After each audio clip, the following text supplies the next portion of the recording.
Hello friends, welcome to Asmita's kitchen. நம்ம இன்றைக்கி என்ன பார்க்க போகிறோம் அப்படின்னா கேசரி எப்படி செய்கிறது அப்படின்னு பார்க்கலாம். ஓகேங்களா? ஸோ அதுக்கு ரேஷியோஸ் தான் முக்கியம், எவ்வளோ ஸ்வீட் ஆட் பண்ணும் அப்படிங்கிறது தான் முக்கியம் நம்மளுக்கு. ஓகேங்களா? ஸோ ஒரு கப்பு நான் வந்து பாருங்கள், ஒரே கப்பு ரவை எடுத்திருக்கேன், வெள்ளை ரவை எடுத்திருக்கேன்.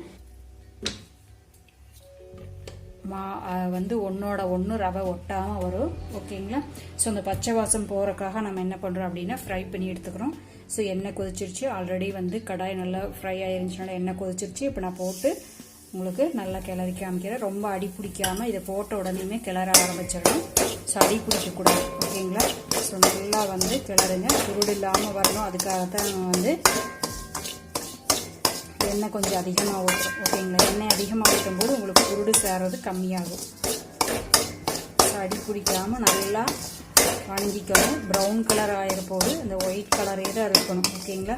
ஸோ உங்களுக்கு வந்து சிம்மில் வச்சு தான் பண்ணணும் இது. ஸோ நல்லா அடி பிடிக்காமல் நல்லா ஒரு 2 to 3 minutes நல்லா கலரிக்காமல் கொஞ்சம் ரவை சூடு பிடிக்கணும். எண்ணெயிலேயும் கொஞ்சம் சூடு இருக்குது. இப்போ பாருங்கள், போட்ட உடனே வந்து கட்டியாகிற மாதிரி இருந்துச்சு. இப்போ பார்த்தீங்களா, எண்ணெய் அதிகமாக விடங்காட்டி உங்களுக்கு தேங்காய் எண்ணெயே விட்டுக்கலாம். மரச்செக்கில் ஆட்டின தேங்காய் எண்ணெய் விட்டுருக்கேன். நீங்கள் சுத்தமான எண்ணெய் வீட்டில் ஆட்டி வச்சுருப்பீங்க இல்லைங்களா, அந்த எண்ணெய் யூஸ் பண்ணிக்கலாம். ஸோ பாருங்கள் எப்படி இருக்குது அப்படின்ட்டு உங்களுக்கு அந்த டிஃப்ரென்ஸ் தெரியுதுங்க எண்ணெய் ஊற்றும் போது. ஸோ இந்த மாதிரி உங்களுக்கு ஒன்றோட ஒன்று ஒட்டாமல் வரும். ஸோ அப்போ தான் கேசரி செய்கிறப்போ நம்மளுக்கு நல்லா பதம் கிடைக்கும். அதனால் கொஞ்சம் எண்ணெய் அதிகமாக விட்டு பண்ணிக்கோங்க. கொஞ்சம் சூடு வந்துருச்சு அப்படின்னா ஆஃப் பண்ணிக்கலாம். இப்போ நல்லா சூடு வந்துருச்சு, பொறுக்கிற சூடு இருக்குது. ஓகேங்களா? ஆஃப் பண்ணிடலாம். அதுக்கப்புறம் அடி பிடிச்சிரும். ஆஃப் பண்ணி ஒரு பாத்திரத்தில் ஆற வச்சுக்கோங்க. ஸோ பாருங்கள், ஒரு நல்ல ஸ்மெல் கிடைக்கும். நீங்கள் அப்போ ஆஃப் பண்ணி இப்படி எடுத்து ஆற வச்சுக்கோங்க. ஓகேங்களா? ஸோ அதுக்கப்புறம் அதே வடைச்சட்டியில் நீங்கள் என்ன பண்ணுறீங்கன்னா, எந்த கப்பில் எடுத்தீங்களோ அதே கப்பில் நீங்கள் என்ன பண்ணுறீங்க அப்படின்னா, இப்போ 1 டம்ளர் தண்ணிக்கு நம்ம 4 டம்ளர் தண்ணி ஊற்றிக்கலாம். நல்லா பாயில் ஆகணும். ஓகேங்களா? பச்சை வாசம் போக வரைக்கும். ஸோ அதனால் வந்து 4 டம்ளர் தண்ணி எடுத்துக்கிறேன். ஸோ எந்த கப்பில் எடுத்துருக்கோமோ அந்த கப்பு. ஓகேங்களா? அதே கப்லேயே நான் எடுத்துருக்கேன் பாருங்கள். ஸோ இதில் 4 கப் எடுக்கிறேன். ஓகேங்களா? நல்லா தண்ணி சூடாகட்டும். வச்சதுக்கப்புறம் நம்ம கிளறிக்கலாம் உள்ளே போட்டு. அதுக்குள்ளே நம்ம வந்து என்ன பண்ணிக்கலாம் அப்படின்னா, ஏலக்காய் இருக்குது இல்லைங்களா, ஏலக்காய் நுணுக்கி வச்சுக்கலாம். ஸோ பாருங்கள், நான் 3 ஏலக்காய் போட்டிருக்கேன். ஓகேங்களா? உங்களுக்கு அதிகமாக வேணாலும் போட்டுக்கலாம், ரொம்ப போட்டாலும் ஏலக்காய் கிடைக்கும். நல்லா நைஸாக ஆகணும். ஓகேங்களா? ஸோ அது நல்லா உடஞ்சி நல்லா பொடி பொடியாக நைஸாக ஆகிற மாதிரி ஆனதுக்கப்புறம் எடுத்து இந்த ரவைக்குள்ளே கொட்டிக்கலாம். ஸோ பாருங்கள், தண்ணி கொதிச்சிட்ருக்குது. தண்ணி கொதிக்கும் போது என்ன பண்ணுறீங்கன்னா, லைட்டாக ஒரு பிஞ்ச் மஞ்சத்தூள் போட்டுக்கோங்க. ஏன்னா கேசரி பவுடர் வந்து உடம்புக்கு கெட்டது, இது கெமிக்கல் இருக்குது அப்படிங்கிறனால நான் அதை யூஸ் பண்ணலை. ஓகேங்களா? ஸோ பாருங்கள், நல்லா கொதி வந்துடுச்சு. இப்போ வந்து நான் கொஞ்சம் கொஞ்சமாக போட்டு கிளறேன். பாருங்கள், அடி பிடிக்காமல் இருக்கணும் இல்லைங்களா? ஸோ அது மாதிரி கொஞ்சம் கொஞ்சமாக. ஸோ நீங்கள் இப்படி கூட உங்களுக்கு முடியும் அப்படின்னு இந்த மாதிரி லைட்டாக இப்படி தள்ளிக்கோங்க. ஓகேங்களா? ஸோ 2 கையிலையும் தள்ளணும். ஓகேங்களா? லைட்டாக இப்படி பண்ணிவிட்டு இதையும். ஸோ அப்போ அடி பிடிக்காமல் வரும் பாருங்கள். ஓகேங்களா? ஸோ கொஞ்சம் அப்படியே லைட்டாக மைசூர் பாக்கு போடும்போது எல்லாம் பண்ணுவோம் இல்லைங்களா, அந்த மாதிரி லைட்டாக உங்களுக்கு தள்ளிக்கிட்டே வாங்க. போடும்போது நீங்கள் இப்போ சிம்மில் வச்சுக்கோங்க. ஸோ பாருங்கள், இந்த மாதிரி அடி பிடிக்காமல் வருது இல்லைங்களா? ஸோ இந்த டைமில் நம்ம வந்து சர்க்கரையை கொட்டிக்கலாம். ஓகேங்களா? ஸோ இப்போ நல்லா வந்து ரவை வெந்துருச்சு. ஓகேங்களா? இப்போ வந்து நம்ம வந்து சர்க்கரையை எந்த கப்பில் எடுத்தோமோ அந்த கப்பில். ஓகேங்களா? ஸோ நம்ம எடுத்த கப்லேயே வந்து ஒரு கப்பு ரவை போட்டோம் அப்படின்னா நம்ம வந்து 3 பங்கு 1:3 ரேஷியோவில் சர்க்கரை போடணும். ஓகேங்களா? கொஞ்சம் லென்த்தி வீடியோவாக இருந்துச்சு அப்படின்னா நான் கட் பண்ணிடுறேன். ஃபுல் வீடியோவும் நான் கவர் பண்ணுறேன். ஓகேங்களா? ஸோ லென்த் அதிகமாகும்போது நான் ஒரு 5 மினிட்ஸுக்கு மேலே போகும்போது கட் பண்ணிக்கிறேன். ஸோ இந்த மாதிரி நீங்கள் நல்லா வந்து அமர்த்தி கிளறிக்கிட்டே இருக்கணும். அப்போ தான் உங்களுக்கு வந்து புருடு பிடிக்காமல் இருக்கும். ஓகேங்களா? இப்போ பார்த்தா புருடு விடாத தெரியும். ஸோ கிளற கிளற கிளற கிளற உங்களுக்கு அந்த புருடு போயிடும். சிம்மில் வச்சுட்டு தான் பண்ணணும். சர்க்கரை போட்டுட்டீங்க அப்படின்னா வந்து சிம்மில் தான் வச்சுக்கணும். இப்படி நல்லா அமுத்தி அமுத்தி அமுத்தி அமுத்தி கிளறினீங்க அப்படின்னா அந்த சர்க்கரை கரையும் போது உங்களுக்கு வந்து அந்த புருடும் கரைஞ்சிடும். ஓகேங்களா?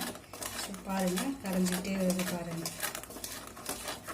சிம்மில் வச்சு இந்த மாதிரி நீங்கள் நல்லா வந்து ப்ரெஸ் பண்ணி இந்த கட்டியை கரைச்சிக்கோங்க. ஸோ பாருங்கள், இப்போ வந்து எவ்வளோ புருடுலாம் வந்திருக்கு அப்படின்ட்டு இப்படி நல்லா நீங்கள் வந்து கலக்கிக்கிட்டே இருக்கணும் சிம்மில் வச்சு. ஓகேங்களா? இந்த சர்க்கரை பாருங்கள், இப்போ அது எவ்வளோ தண்ணியாக இருந்துச்சு இல்லைங்களா, சர்க்கரையெல்லாம் சுண்டி உங்களுக்கு நல்லா இந்த மாதிரி வரும், ஒட்டாமல் வர அளவுக்கு வரும். ஓகேங்க. ஸோ அந்த டைம் நம்ம வந்து கீ ஊற்றிக்கலாம். இப்போ ஏலக்காய் வச்சுருக்கோம் பாருங்கள், நல்லா பொடி பொடி வச்சுருக்கோம் இல்லைங்களா. ஸோ இந்த ஏலக்காயை போட்டுக்கலாம். ஸோ இது மணத்துக்கு ப்ளஸ் மருத்துவ குணமும் இருக்குதுல. ஓகேங்களா. ஸோ உங்களுக்கு ஏலக்காய் எவ்வளோ பிடிக்குமோ அவ்வளோ போட்டுக்கோங்க, ரொம்பவும் போட வேண்டாம். 3-4 இதே அடிச்சு கொட்டினா போகுது.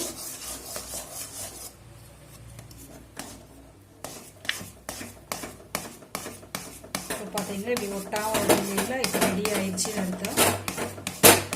ஓகேங்களா.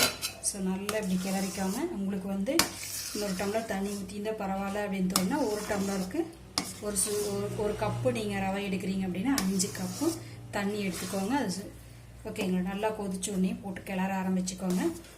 உருண்டை வச்சு இப்படி திரண்டு வர டைமுக்கு நீங்கள் சர்க்கரையை போட்டு கிளறிக்கிட்டா கூட நல்லாயிருக்கு. ஓகேங்களா. ஸோ பாருங்கள், இப்போ நல்லா கரெக்டாக அந்த கன்சிஸ்டன்சி வந்துருச்சு. ஓகேங்களா. கேசரி பக்குவம் வந்துருச்சு. ஓகேங்களா.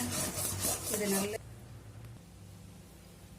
ஓகே. நெய் வந்து உங்களுக்கு எவ்வளோ பிடிக்குமோ அவ்வளோ ஊற்றிக்கோங்க. ஓகேங்களா. கம்மியாகவும் ஊற்றிக்கலாம், நிறையாவும் ஊற்றிக்கலாம். ஸோ நெய் சாப்பிட்றது நல்லது தான், அதனால் ஒன்றும் தப்பு கிடையாது.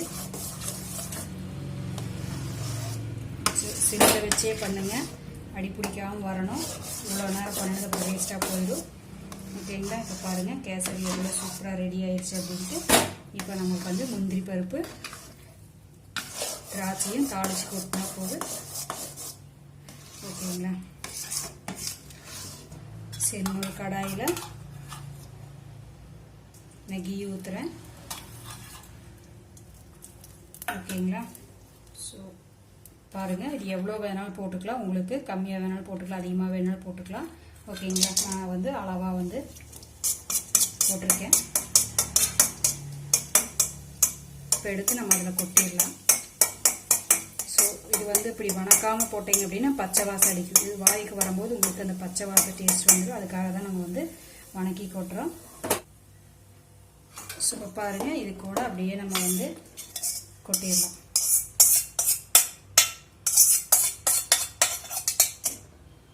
ஸோ இதில் கூட கொஞ்சம் கேசரி எடுத்து இதில் இருக்கிற நெய்யும் நம்ம என்ன பண்ணிடலாங்க,